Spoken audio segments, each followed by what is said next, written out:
arteries in the medial side. In the lateral side, you have superolateral and the inferolateral. And then you have multiple variation and a lot of accessory vessels. And there is one last one in the lateral one is the recurrent artery. So that's about anatomy. We can show you some more pictures at some point.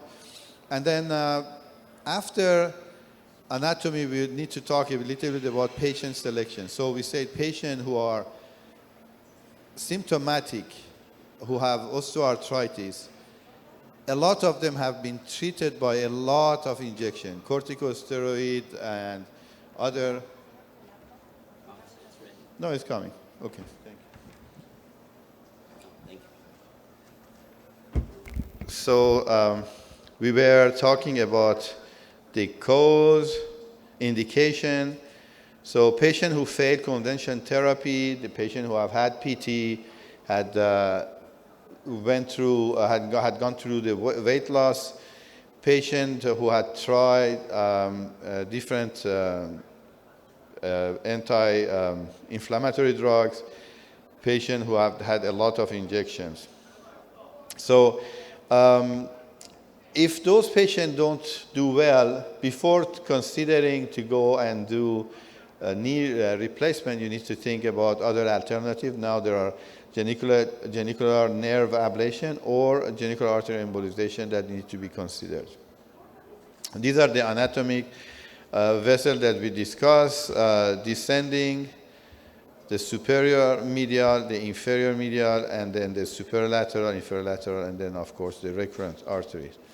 The arteries that go to the patella, the main one is the inferolateral, sometimes from superogenicular arteries, sometimes from the descending. You have branches that going to the patella.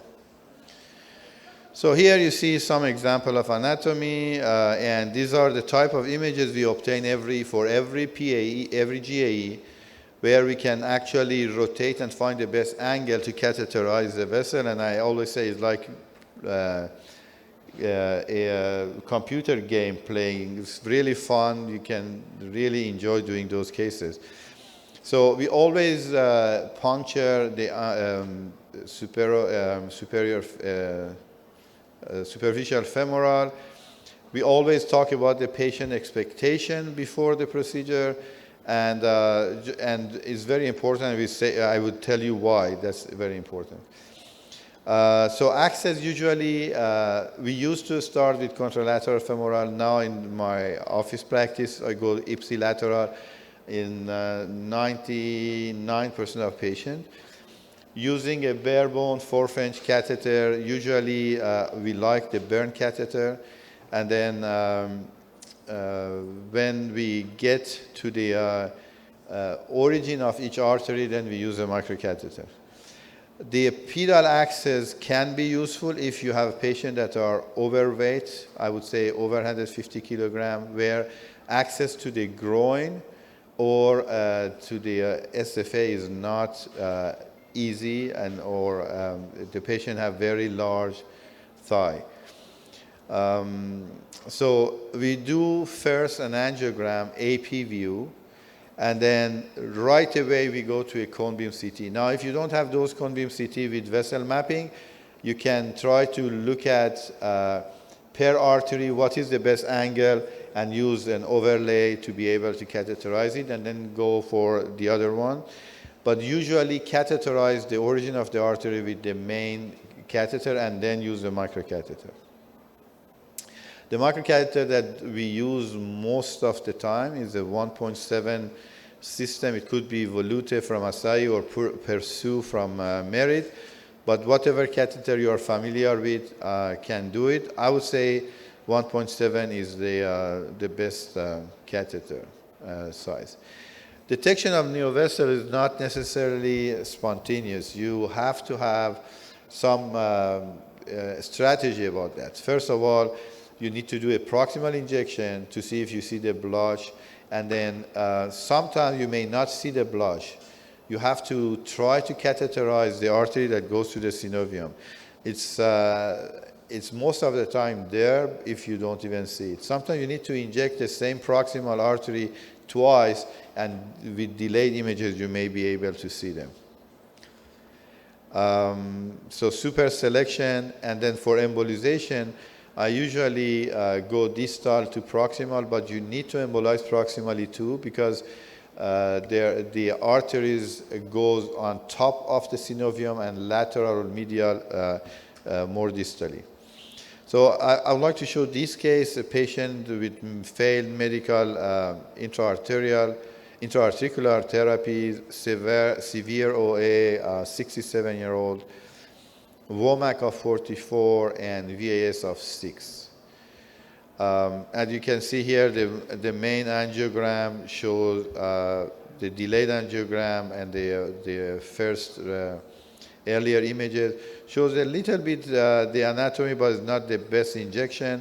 You can see the descending, you can see the superior lateral. You don't see very well the superomedial, so inferior and inferior lateral. This is the same patient injection with the cone beam CT and the vessel mapping that can give really all the best angle for you to select this all the vessels. And now for us, selecting all these vessels is somewhere between 20 to 40 minutes, the whole procedure. While without that, it can last somewhere around 90 minutes to 2 hours. So this is one example of descending genicular branch that you can see here. You can see selective catheterization before and after nitro. We always give nitro, and we have studied that. We see that with nitro, you can see the blush in the majority of cases better, and this is the result after embolization. You can see in this patient, some physicians talk about the fact that if you do descending, you don't need to do superior medial. That's wrong. Don't listen to those, because these arteries have different territories. They are anastomose altogether, but there are some territories that are not covered by the other vessel. Like this patient, we saw the descending was going there, but you see that the superior medial shows also the superior part of the synovium. There are other cases I can show that this is true. This is the superior lateral in the same patient. You can see some proximal opacification. Here you see that you don't see much going down here. This is after nitro, that shows much more blush. This is after embolization of the distal blush. Then we go to the inferior lateral in this patient, and you can see that the inferior lateral, when you go super selectively, communicate with that branch, and you see some branches that were left out from the superior lateral. So you need to go from the inferior lateral and embolize distally. So we go, and this patient actually had 1 month follow-up. WOMAC dropped to 16, and VAS went to 1. This is just a few cases. I go quickly over them to see. Sometimes you don't see all the vessels. You have to go select them more distally. Like in this case, you are injecting here. You see the superior medial. This is actually, let me show here. This case is very interesting. Descending genicular showed the blush after nitro, after embolization. Look at the location of the blush. And then this same patient, we do superomedial, and then you see that the blush is not only proximal here, but also superior to the blush that we saw from descending. So all the arteries should be catheterized. There is a technique to detect the neovessels. Like in this case, if you look at this, you first inject here. You don't see anything going down here. But then we embolized proximally, then went to catheterize more selectively, and then we started to see actually the blush more distally. Different type of embolics are there, permanent and resorbable. I think that the future of MSK embolization is going to be resorbable. If you do permanent, you have to be very, very selective and make sure there is no risk of non-target like in this patient. The permanent materials, we use somewhere between 100 to 300 microns. For unique size, this should be around 200 microns. And you can also use imipenem and other quickly resorbable. I'm going to just bypass this just to say that the data is very scarce. You need to know that with GAE, we are not talking like PAE and UFE, somewhere between 85 to 90 to 95% success rate. The pain management literature is totally different. They talk about MCID, minimum clinical improvement of 20, 15%. So, but what I say to the patient is that significant improvement can be seen in 50% of patients, and that can last for 2 years. Less significant, but still some improvement can happen in another 20 to 30% of patients, and 20% of patients, no matter what we do, they will have failure. These are some of the data that I'm going to bypass, and just reminding you that the only parameters that with MRI was associated with the success was the importance and disappearance of synovitis on MRI. So in conclusion, knowledge of arterial anatomy, technique of catheterization, and the knowledge of the detection of new vessels are important, and all the vessels should be treated, and the improvement is around 70%, and that can last about 2 years. Thank you for your attention.